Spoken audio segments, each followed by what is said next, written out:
Thank you. Mr. Brown? Thank you. Would you please define briefly gender dysphoria? Yes, sir. Gender dysphoria is a marked incongruence between somebody's gender identity, and their gender assigned at birth. Right, and you said incongruity? Yes, sir. And what does that mean?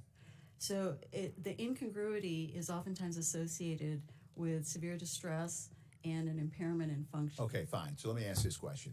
Got a cisgender male and a transgender male who has not transitioned. They show up to enlist under the proposed policy. Both, if the transgender male didn't have gender dysphoria, both could enlist into the military, right? Yes. That's correct. Now, if three people show up, cisgender, transgender, who's undergone transition shows up, can the third person, the transgender male who has undergone transition, can they enlist under the proposed policy? No. That's the ban. That is the ban. No. Hold on. I say no, but anything is waiverable. So ultimately, no on the surface. Okay, okay, I understand that. I understand that, but that's the ban. Yeah, I show up, I say I'm a transgender male. Yeah, I get to come in.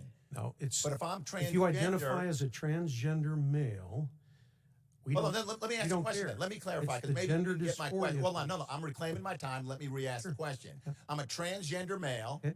I've been through transition. Yep. I want to enlist. Can I enlist in the Army? No. That's a ban then on a transgender male who's been under transition. That's where your ban is. That's a discrimination.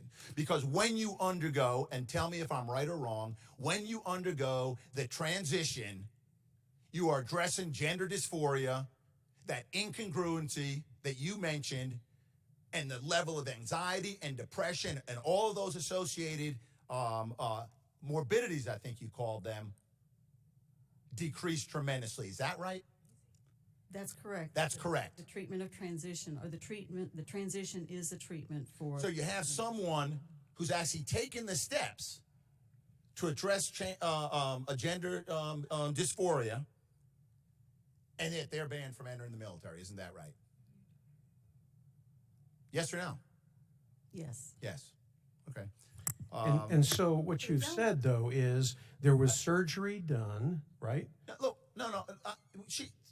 The question was answered. Yeah. Well, the transition was done. The transition was done. Yeah. Ultimately, then there was surgery, and there were other procedures done associated with that. And so what we're saying is that we're providing an accommodation for one group of individuals versus another, because if you were to go ahead and provide that individual that opportunity, now another individual who has some other type of surgery, like heart surgery, something like that, that individual. I'm going to reclaim my time. I'm going to reclaim my time, because we are not talking about heart surgery and diabetes. We are talking about a group of Americans who identify as transgender. I have never seen a group of Americans, okay, who are prone to heart attacks, who come lobbying Congress and saying, give us the right to serve, even though the risk of heart attack is very great because I've already had 3 or 4. That's mixing apples and oranges, and I don't appreciate that. I hear about special accommodations. The same thing was said about African Americans when they want to enter the Army, in an integrated Army in 1948. Same thing was said about gay, lesbian, and bisexual members that wanted to serve. And that's where, yes, it is like don't ask, don't tell, because there is a difference. You're gay, lesbian, bisexual, but you don't want to do so in the open, you can serve. You're transgender, and only if you agree not to transition, then you can serve. That's just like don't ask, don't tell.